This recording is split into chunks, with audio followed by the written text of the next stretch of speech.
How to set outgoing call ringtone in Android. Hi everyone, welcome back to our channel. This is Rose and let me guide you to set outgoing call ringtone in Android. Without further ado, let's get started.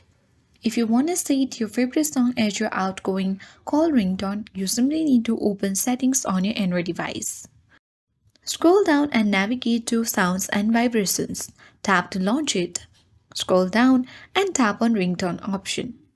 If you have multiple SIM, you can easily choose between any such as SIM 1 or SIM 2 for which you want to set the ringtone. Since I do not have such option here, you can automatically select any ringtone from the list and then you can even select the custom ringtone and tap on this device and select from music or recordings.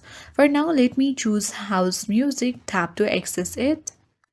Once you have selected, you can easily tap on to apply or leave as is. Thank you for watching and I'll see you in the next video.